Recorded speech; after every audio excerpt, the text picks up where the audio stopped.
Hello, and welcome to SoberCast, where we provide AA speaker meetings and workshops in podcast format. We're an ad-free podcast, and if you enjoy listening, please help us be self-supporting by visiting Sobercast.com, look for the donate link, and drop $1 or $2 into our virtual basket. We hope you enjoy the podcast. Have a great day. Hi, my name is Al. I'm an alcoholic. I want to thank you, Bob, for inviting me to this meeting here in Las Vegas. For any excuse I'll have to come to Las Vegas, I'll take.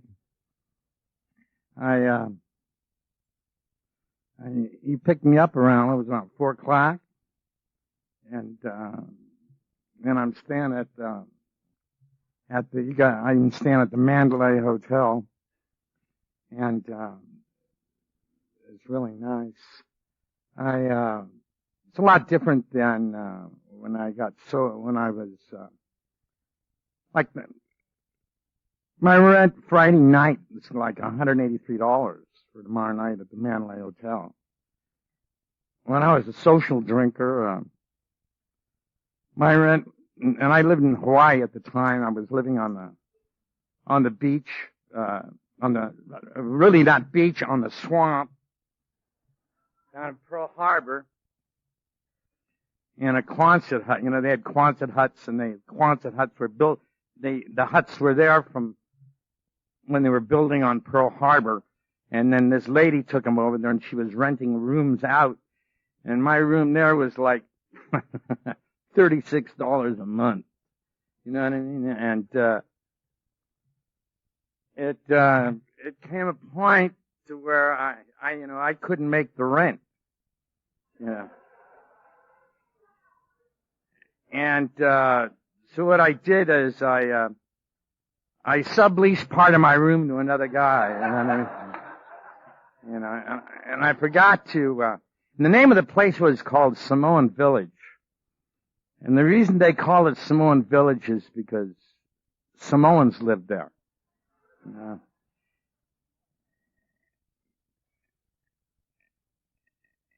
And like I said, the guy forgot to check if he had a job, and Pete didn't have a job, so my landlady kicked us out. And so we moved into they had abandoned I want you to know that I wasn't an alcoholic at this time. I was a social drinker who was a little down on his luck, right? And there was the Seventh-day Adventist Church had abandoned a bus on her property. And let me tell you, if the Seventh-day Adventist Church abandoned something, it's really bad. So we moved in there, and my landlady, Mrs. Evans, let me give you an example of what she looked like. She was Hawaiian, and she was about maybe 5'11". She weighed about 240 pounds. She wore a muumuu, and she had Levi's underneath them. And she had, that's in style now, in case you even noticed. See girls running down the street with the capris and a dress over the top. And so what happens is that she had a jungle gym helmet. You remember the jungle gym helmet? And she had a bandana tied around there to keep the lizards out of her ears. Because she was, from the shark family. And she was like old Hawaiian. And so she found us in the bus, and she took a water hose, and she chased us out with the water hose. So we run over to the next village. It was a Filipino village, because there was a lot of Filipinos lived there with they're fighting chickens, they're walking around, and they're fighting chickens in their arms and stuff like that. And so we rolled over this car that had been burnt. And, they set it afire, and so Pete and I rolled it over, and I moved into the back, and he moved into the front of the car. And if you anybody here, I saw a lot of new people here, a lot of new people. If you ever think about going out drinking again, don't, move into a burnout car, because burnout cars don't have cushions, They're all burnt away. And so what happens is what happens is, I lived there for 3 days, and it was just got to be too much. You know what I mean? It was, this outdoor living would never make it. You know, because the car was underneath a mango tree, all these rotten mangoes, and it's flies big as airplanes in Hawaii, you know what I mean? And I'm laying there on the ground, and I got this, and I loved, Thunderbird wine was I loved the bird. They used to call me just a boy and the bird, you know. Except in Hawaii, Thunderbird cost $1 a quart. But Triple Jack wine costs 85 cents a quart. So for $2, I could get 2 bottles of Triple Jack wine and a pack of cool cigarettes, you know. But if I bought Thunderbird, I couldn't do that. It would just be 2 bottles of wine. And the important thing is they were both 20% by volume, you know what I mean? And I'd have drank donkey piss for 20, if they had 20%, I'd have drank it, you know what I mean? So that was my feeling about that. So I roll out of that car with my Triple Jack in my arms, and I roll over in those rotten mangoes, and I'm looking at these guys up on Cam Highway waiting to catch a bus to go to work in the morning. And I looked over at Pete, I said, Pete, those guys are a bunch of squares. They don't know how to live. You know what I mean? Well, very sure, 2 days later, I got my last job while I was a practicing social drinker. You know what I mean? If you wanted to know if I was an alcoholic, just ask me. I said, no, I'm not an alcoholic. So I thought, therefore, if you said you weren't an alcoholic, you're not an alcoholic. See? And so what happens is, since I wasn't a non-alcoholic, the last job I got was babysitting for 2 bottles of wine a day and a pack of Kool. And once in a while, she'd bring a bottle of Kamchatka vodka. And that was like a half a pint, which cost like, I don't know what it costs now, but that time it cost like $1.15. And, I was a living maid. I mean, there was no sex. Her name was Connie. I was a living maid for her. I would, take care of her. I would cook her kids' toast, you know, and I'd pour milk for them and stuff like that, you know, and give them their Rice Krispies in the morning, and I'd get up with Captain Kangaroo and go to bed with a Late Show, you know what I mean? And that was it. And then what happened is I got a letter from my, mom got a letter to me somehow or other, and, that my son was adopted away from me, and the reason he was adopted away from me is because I hadn't contributed to the support of the child. See, and that happened somewhere around early October of 1963. And then, and I was babysitting, I was working as a live-in maid then. I mean, I was, not only was I cooking, but I never washed clothes, so I learned how to wash clothes and iron there. I remember one time I had a whole mouthful of clothespins, you know what I mean? You know, those little wood clothespins with the wire springs on them? I had a whole mouthful of those, and I used to get hit by the shakes, you know. And I was out there hanging stuff, you know, bras and panties on the line, and just scrubbing them, you know. And all of a sudden I just got hit by the shakes. I must have spit them clothespins 100 feet in the air, you know what I mean? But I wasn't an alcoholic. I was just had a little problem drinking, you know, a little problem with my life. You know, but pretty soon there's a ship out there. Eventually, things are going to happen. What's going to happen is Mr. Anthony is going to come up. Hello. Is your name Al Sines? Yes. Well, I have $1 million check for you, tax-free. Or I'm going to write a song and make $1 million from it. Or I'm going to write a book and make $1 million from it. You know what I mean? I had all of these things in my mind that I was going to do, see. But what I did do was drink. I had that down pat.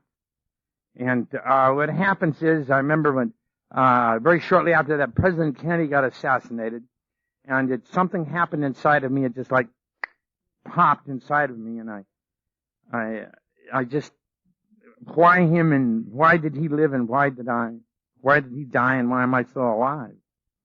You know, and it just shook me. And the combination of losing my son, and so I called up the Greater Council on Alcoholism, to talk to him about a friend of mine that may have a problem. And he told me, to come up and see him.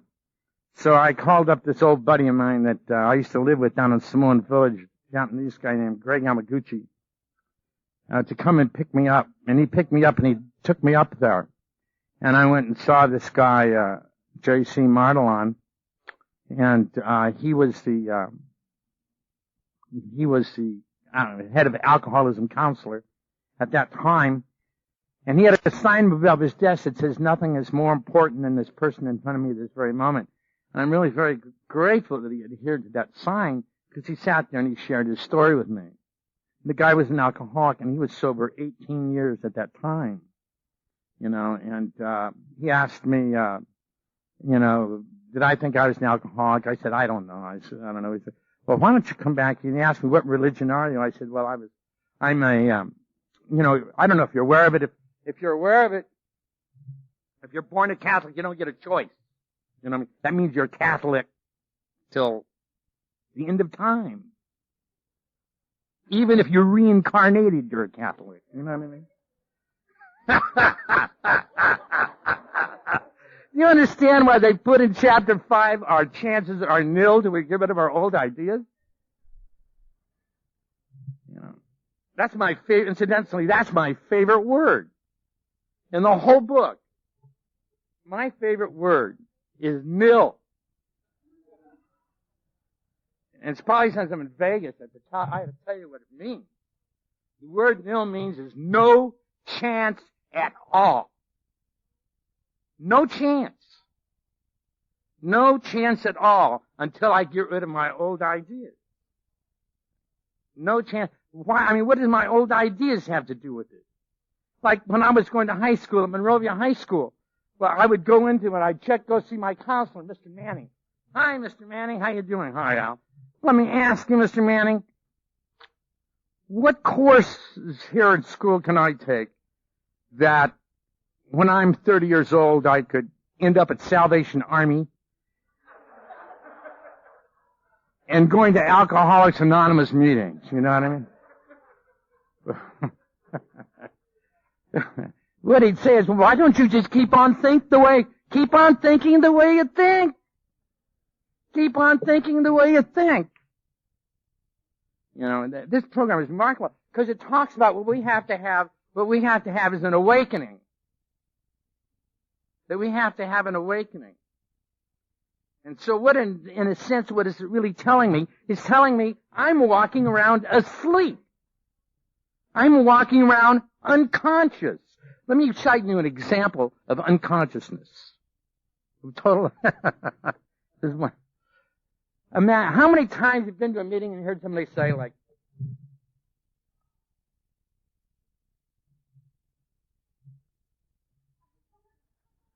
how do you stay in the now? What do I do?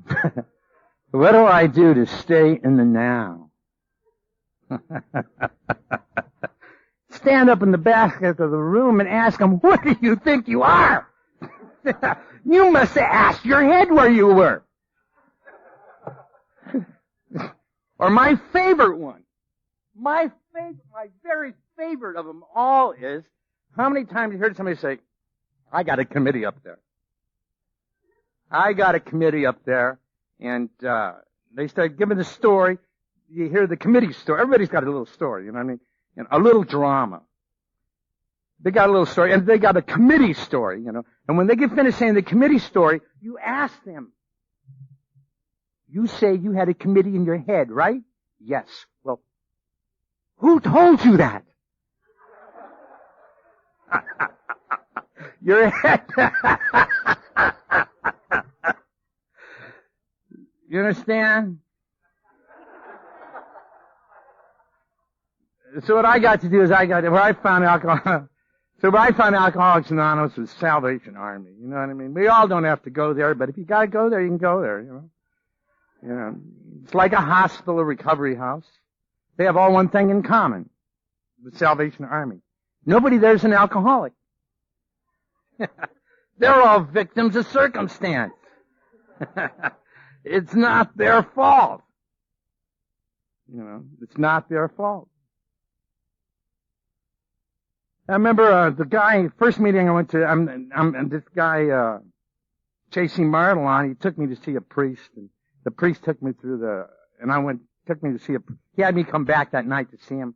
Then he took me to see this priest up in Hawaii. The guy's a real cool guy. He comes out with a pair of cutoffs, and a t-shirt, and one of those things, those things, the things they carry around their neck when they're talking, when they're giving forgiveness and stuff.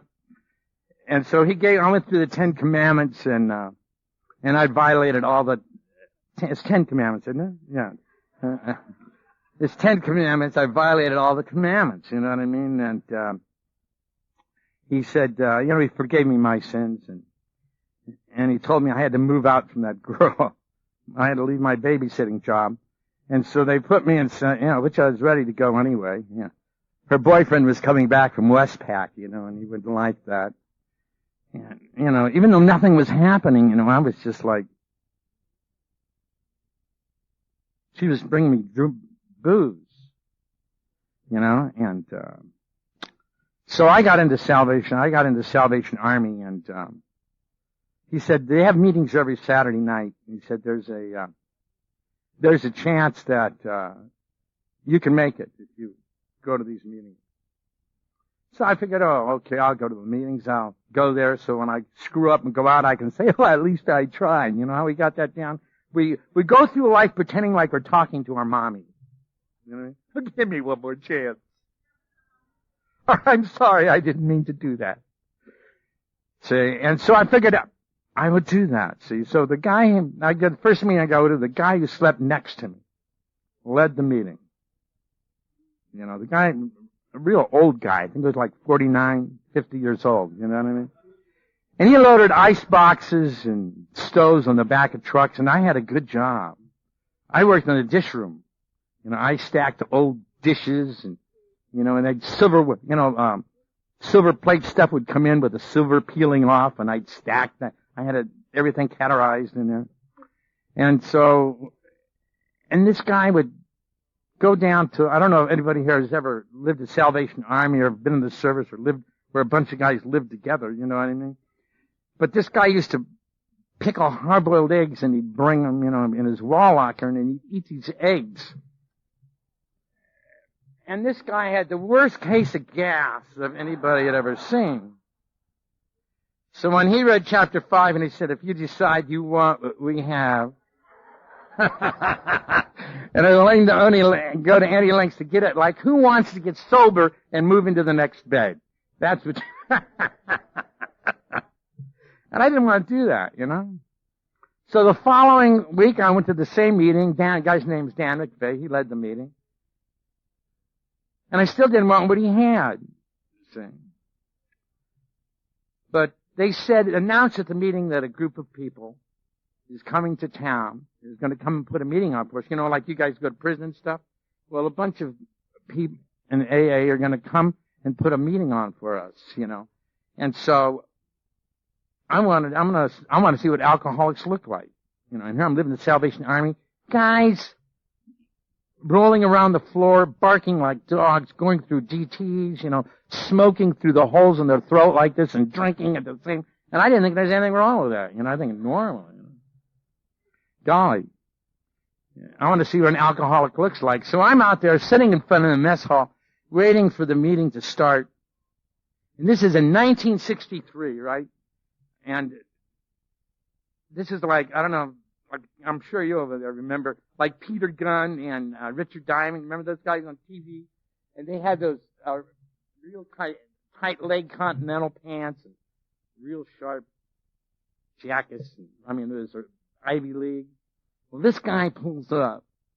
On the right-hand side of this car was this blonde that was so hot. We could have a moment of silence just for her, right? Okay.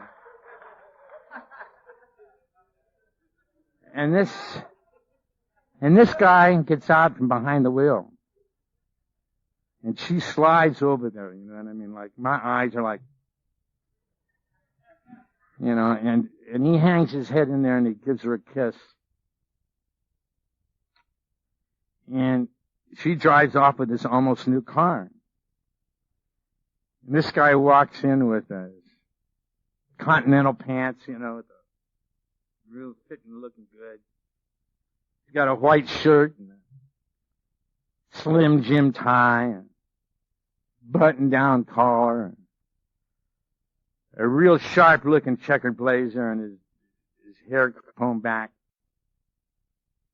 When he got up there, read chapter 5, he said, if you decide you want what we have and are willing to go to any lengths to get it, I wanted what he had, you know what I mean? I wanted that girl, that car, and that sport coat. I didn't come in here because I looked at the serenity in your eyes. Oh, God, I want to be serene like them. No. I wanted that. So I went up to him when the meeting was over. The guy's name, and it was really strange because every once in a while I'll bump into him at a meeting. The guy's name is Bud Tullifson. He don't mind me breaking his anonymity. And he lives up in Santa Paula or something like that.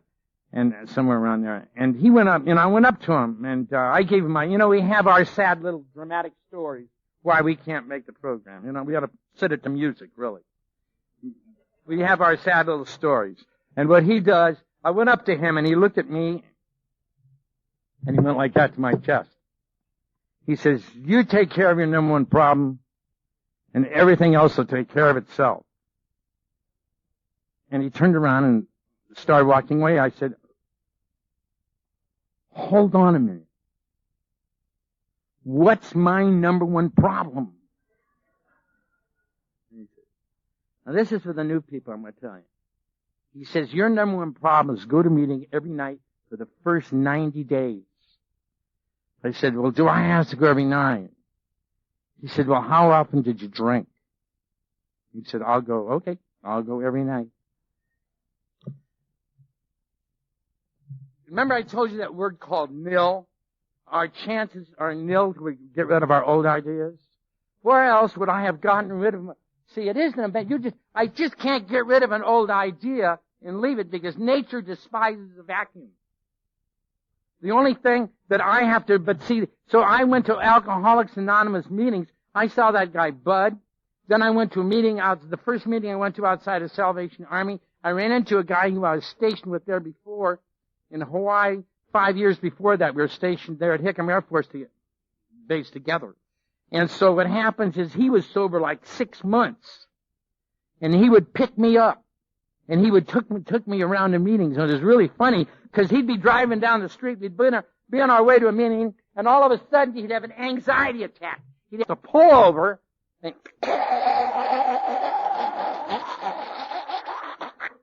And then after he'd go through it, and we'd shoot on to the meeting. Well, he took me I went to meetings every night.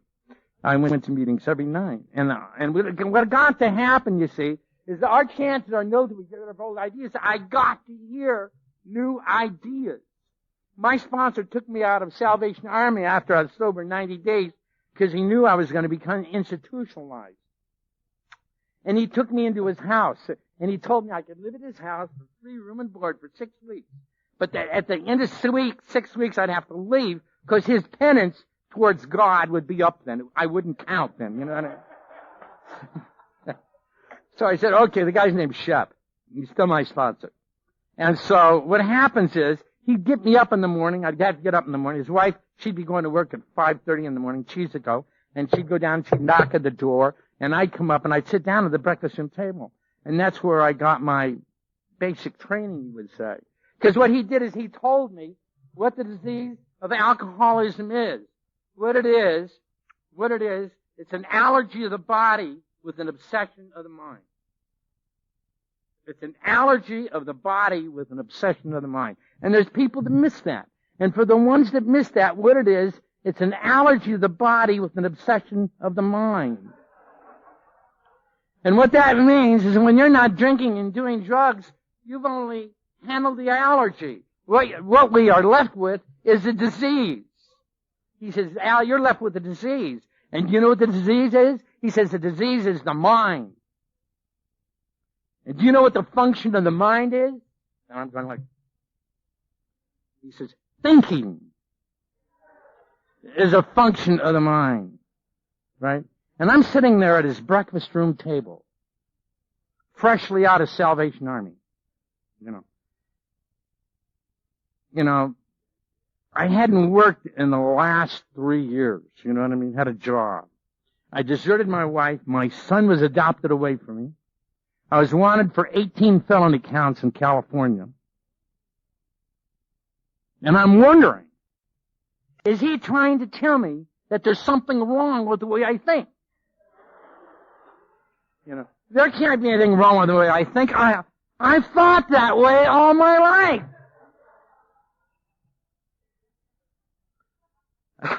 Do you think there's a relationship between what I think and what's happening in my life? That's sort of like a karmic thing, you know what I mean? I was sober 5 years, you know what I mean? And I quit smoking. And I went straight from Camel cigarettes and Cools. I went straight to Winchell's.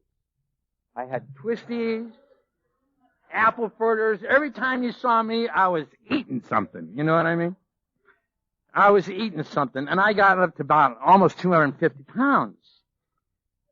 And what happens is, after 6 months, I realized, that, I'm not going to smoke. And so I checked myself into Overeaters Anonymous. And I found out, and I lost my weight, but I found out there's this relation, I don't know if this is pretty heavy for Vegas, but there's this relationship. Did you know there's a relationship between what you eat and what you weigh? There is that relationship. You know what I mean? And there's the identical same relationship between what you think and how you feel. Identically the same relationship. I know why I drank. I probably drank the same reason, because we all drank. We drank because we suffered. We didn't drink because we felt so good. We drank because we suffered. I drank because I was suffering. And what causes suffering? What causes suffering? What causes suffering is thinking. It causes suffering. You know what I mean? When you have low self-esteem, it's got something to do with the way you think. If you got low self-esteem, what's happening is you're operating, you and I, if I have low self-esteem, I'm operating under a false identity. For me to go, the biggest rip, how would you like to live your life and be cool? Do you know why we have to be cool? Why we have to be cool? Why I had to be cool? Because who I thought I wasn't good enough, so I had to invent to be something else. Now, wouldn't it be a ripoff to go through your life and really never get to be who you are? See, that's part of the suffering. That's part of the suffering. And what the program does, it puts us in touch, it lets us realize who we are. It gives us that experience. And it's a good experience to have, because that's who you are all the time. But see, what happens is we don't do that, because we're endarkened. We're operating from a place of endarkenment. We're going through life unconscious. Saying, whoops. Yeah, I gotta watch out for that. Every time I think about the third step, let me tell you the story about suffering. In my case, the chances are military would get rid of our old ideas. So you never really get rid of I never really got rid of my old ideas. I just became aware of them. I became aware of them. Like I'll give you an example of an old idea that causes suffering. My dad told me, whatever you do, don't hang around with Mexicans. If you ever want to find a Mexican, look in a welfare line or underneath a tree, they're taking a siesta. The only thing wrong is my dad was Mexican. And so what happens is, I saw myself as being, I heard that I was just like a small kid, like 4 or 5 years old, And so the big people tell you that, And so you figure they're not lying to you, it's the truth. And the next thing that happened is my I got molested by my uncle when I was 7 years old. That never happened to anybody in the whole world, but only to me, and I could never really tell anybody that. And I just saw myself, I don't know whether I liked it or not, but all I saw myself as I was really dirty. I saw myself as being really dirty at the age of 7. And so I'm living in South Pasadena at the time, and we're going to, that's home of the John Birch Society, right? And I'm going to school there, Catholic school, and I heard that I was born in sin. I mean, out of the gate, I'm a bad guy. I am unworthy out of the gate.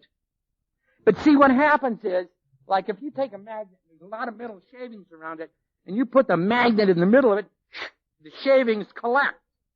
So if I think I'm an unworthy person, I put the magnet of unworthiness across, and all the belief systems of unworthiness collect around it to support that belief that I'm an unworthy person. So I see myself now as being a sinning, sexually perverted Mexican. And I'm going to school with these other kids, and I'm busy comparing myself to other people, unaware of the karma for comparing. See, the karma for comparing is sit up. You see what I mean? The brain had to sit up. Now I'm going to get this guy in control. Now how I'm going to get this guy into control is to have him compare himself to somebody else. And he will always be less than, because that's the way it is. And he'll listen to me, and I'll make him better. So, but despite how you compare yourself, but despite how I compare myself to somebody else, I'm always going to come out sucking hind's head. I'm a loser. Because that's the nature of that game.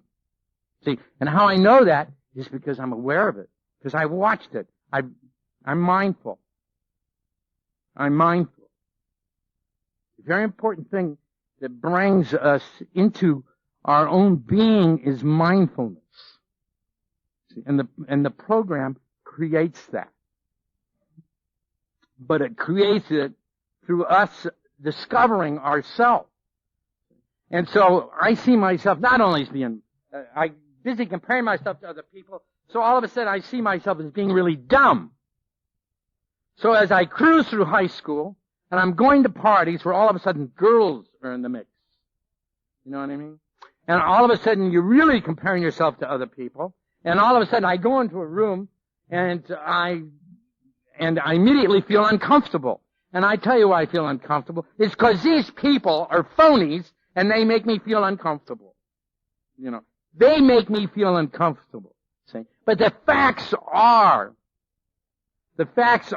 is I go into that room, and I can see these people, and it goes through my mind as I look at them, they got it together, and here I am, a sexually perverted, dumb, sinning Mexican. You're going to feel bad. That causes bad feelings. You know what I mean? That causes, it's hard to, I remember the first time I made a pass at a girl. I asked her if I could put her there's in dancing class, I was 13 years old. I asked her if I could put my arm around her, she said no. And I wondered, how did she find these things out about me? You know what I mean? So you can see how all that thinking caused me suffering. How that thinking caused me suffering, see. And this buddy of mine realized my dilemma. I was like 16 years old, and he fixed me up with this girl. And we went to a drive-in in Arcadia, and I sat in the back seat there looking at her out of the side of my eye, afraid to say anything. And then we went from there to Fish Canyon, and him and his girlfriend were getting along really good. And so he gives me a blanket and a bottle of Garrett's California White Port and asked us to go out. Well, I was like 16. I was getting cool then. I had a motorcycle jacket. I had my, it's important. I had my collar up like this, You're hunched over like that. And I remember we used to go like, hey man, what's happening? We really had to do that because we didn't know what was happening. We did not know.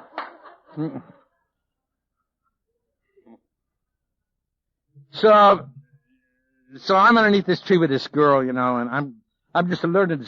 I just started smoking, and so I'm blowing smoke in her face like a fire engine, so she know how cool I am, right? And she grabs a bottle of Gert's California White Port, and she drank before, apparently. She took that.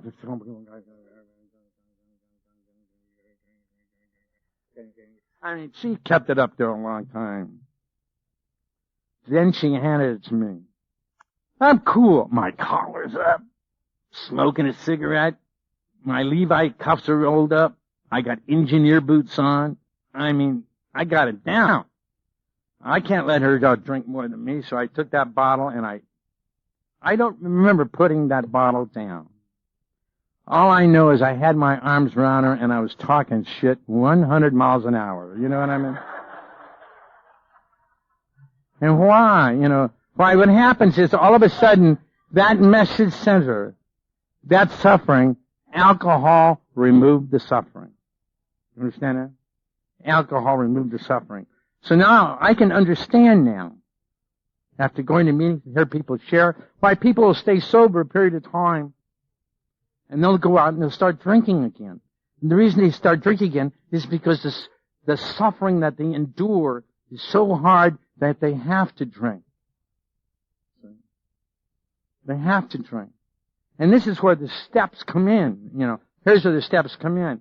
I remember going to meetings, the important thing I was telling you about going to meetings every night. I remember the first time I ran into a guy. I used to go to a meeting in Waikiki. What time do I stop? Okay. Yeah, man. I was going to a meeting. I was going to a meeting at Waikiki. And we used to get letters from this guy who was stationed in Anahuac there, and he'd say how he was staying sober and how grateful he was to God and stuff like that. And there was no AA there, it was just like guys getting drunk and reading funny books. That's all I do there. And so after a year he came back, and I went to the meeting. The guy's name was Gene Akamini. He came back, and I went to the meeting to hear him, he was going to share everybody. It was a discussion meeting. And I heard him saying he was grateful to the letters that he got when he was there. He was grateful to the big book and grateful to his God as he understand him. So when the meeting was over, I went up and gave him a quick quiz. I gave him a quick quiz of a catechism quiz, And he says, Al, he says, if you're a Catholic, he says, that's fine. He says, but I'm a Buddhist. So all of a sudden, what happened to me is, see, this is what makes Alcoholics Anonymous different than a religion. A religion says it's in the book. Your answers are in the book. Alcoholics Anonymous says, you want an answer? Take a look. How many in this room are sober and are not Catholic? Raise your hand. Okay? If God was a Catholic, there'd be no hands up. How many people in this room are sober and are not Christian? Raise your hand. Okay, if God was a Christian, these hands wouldn't be up. And that's the experience I had.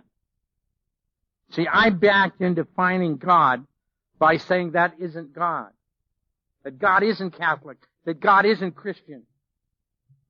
I backed into that way to realize that God is nothing. Nothing is God. The book says God is either nothing or everything.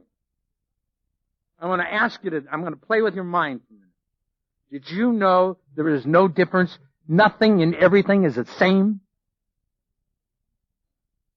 Is totally the same. If I was to tell you my message, see, who we are and what we are is we're all extensions of God. We're all God in drag, see.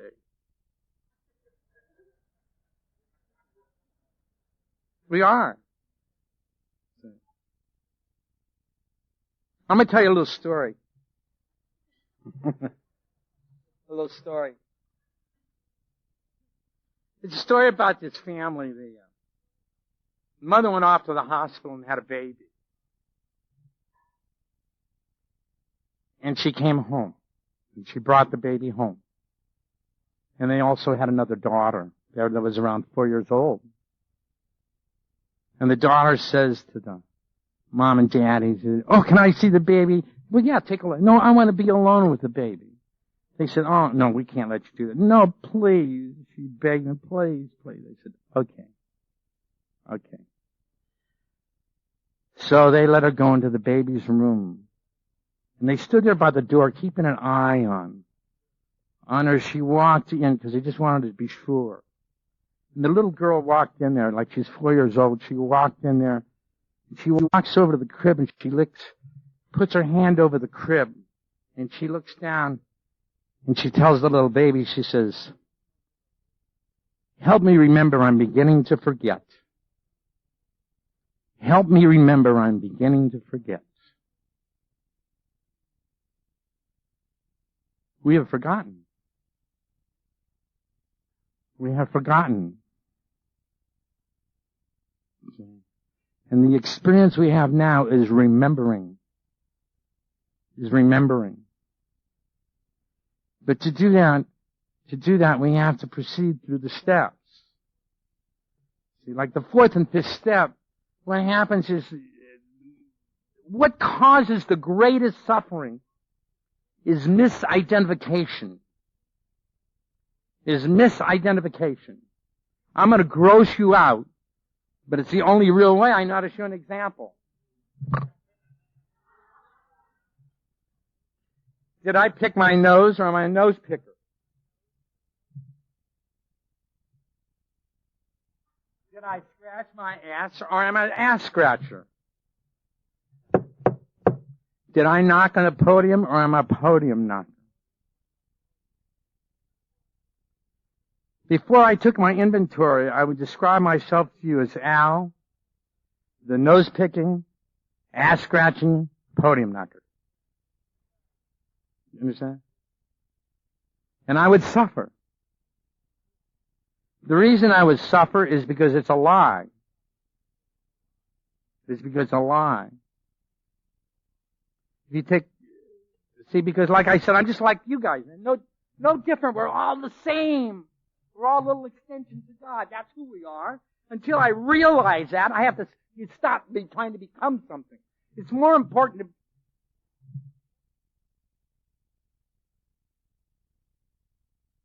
just hang out. See, take a look at this. Here I am, I'm an extension of God. I went over here and I picked my nose. I went over here and I scratched my ass. I went over here, I knocked on the podium. At what time did I become any of those things? There's only things that I did. Because who I am and what I am is an extension of God, and I come from there. Everything I do is I come, that's it, I do that, I do this, I do that, and it doesn't define me. Because who I am and what I am is an extension of God.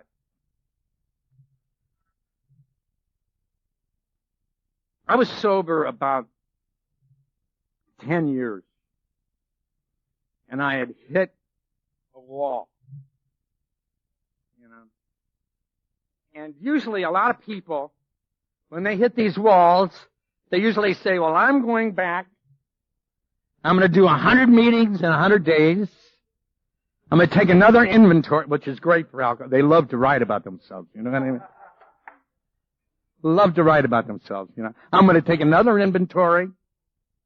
I'm going to do all of that again, you know. And when I remember telling my sponsor, and I remember Shep asked me, he says, well, Al, he says, how long are you meditating for now?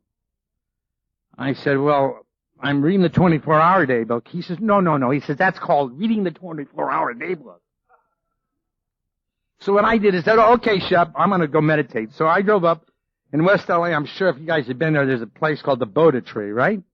I went over and bought 3 or 4 books on meditating, you know. And so I read these books about meditating. And I talked to people about meditating. And what that's called is reading books about meditation and talking about it got nothing to do with it. You know what I mean? And so what happens is I went to, you know, I got so desperate, I went to the University of Oriental Studies. It was a Korean Zindo, It's a Korean Zindo in downtown downtown Los Angeles. I went there and I saw this guy, Shinzing Young, who was a monk. He went to Japan, loaded on drugs. A Jewish kid went to Japan, loaded on drugs, became a monk. And he come back, and he's teaching meditation there. And I went and talked to him, and he says, talk to me. And he interviewed me. That's what they call him. He interviewed me, and he said, you know what? He said, you have one of the most grossest minds I have ever seen. And I have a garden variety alcoholic mind. You know what I mean? And you know what I meant by gross is my mind was totally obsessed with drama. Drama. Do you know how you can spot drama? It's not happening. It's not happening. My mind is totally obsessed with what isn't happening. And I wasn't worrying why I was feeling bad. You know what I mean? And so what he did is he took me, just make it really short, he stuck a candle here, maybe take a candle there, put a clock there, and sit there for 10 minutes. The first 2 times I tried to do that, I couldn't do it. My head just wouldn't let me sit there. But the third time I was so desperate. The third day I was so desperate, I sat there in the bathroom, there was a mirror here, and a mirror there, and I put the candle and the clock here, and I stood there and I focused on that candle, sitting up straight, like that. And after 10 minutes, it flew by like that, man. It was, wow. It was something. It was something. So what is the benefit of meditation? I meditate every day for half an hour.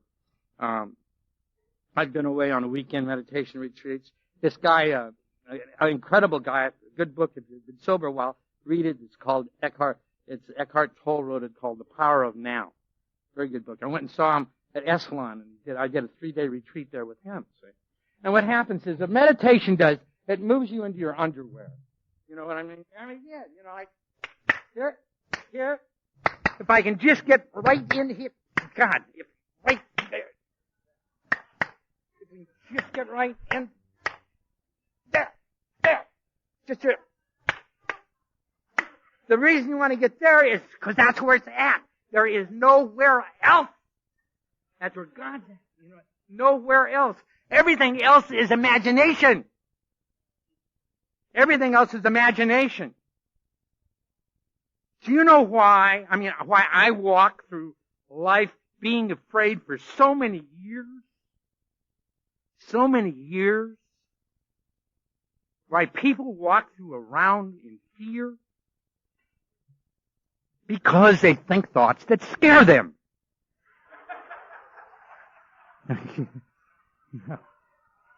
They think thoughts that scare them. They're busy. It's like every morning I get up. Well, I do a process in the morning to get myself going. The first thing I do is I meditate. Before I start meditating, I do a thing I learned. It goes like this. I fully love and accept all of me. I fully love and accept all of me. I fully love and accept all of me. I do that 10 times. I fully love and accept all of me. I fully love and accept all of me. I fully love and accept all of me. The issue about me being Mexican and Irish, how do I handle that? If God didn't want me, if God wanted me to be Italian, she would have made me an Italian. You know what I mean? She would have. But God, what she wanted me to do Mexican and Irish. See, I just did it. See, I'll do it again. That's how you do that. It's important, it's important to want to be who you are, since that's who you are anyway. You understand that? I have a horse, and I found out a very important thing about riding a horse. You always want to ride the horse in the direction it's going. You know what I mean? So if you want to know what nationality you're supposed to be, catch the nationality you are. Do that. That's who you are. Do that, And when you're young, When you're young, what do you have? You have youth. When you get older, what do you have? Style. And what can be more stylish than being who you are? You know? And the steps do that. The steps totally set us free to do that. See, God created us good, never changed our mind. We're good now. We always will be good. And we are good right now, and we are good right now, and we are good right now. If we would just take that time, maybe 5-10 minutes in the morning, watch that candle, watch that clock, and observe your thinking. I'm going to shut up right after this. Observe your thinking, because what happens is, pretend this is me meditating here. And I'm my thoughts, right? I'll be meditating when, why are you a dumb shit? Nobody appreciates you. What are you going to wear tomorrow?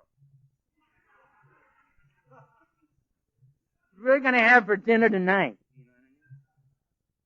What do you think they think about you? You know what I mean? And all of these thoughts, now if you take for a moment, you saw me walking back and forth behind there, these thoughts. At what time did I become those thoughts? I am not those thoughts. I am not the thoughts any more than I'm the things that I do in my life. What I am is the observer. You can't be, you have to make a decision. Are you the voices or are you the listener? If you're the voices, there'd be nobody hearing anything. You understand? So what we are is we're the listener. And what empowers us is the detachment from our thoughts. Is that detachment. My thoughts, I'm not my thoughts. It gives me a power. It sets me free. And I want to thank you guys again for inviting me up here to talk and play a little blackjack.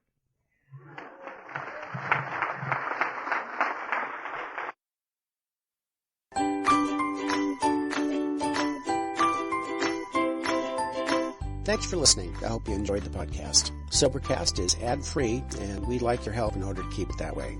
So if you'd like to help us be self-supporting by pledging $1 or $2 a month, visit Sobercast.com and look for the donate links. Thank you very much.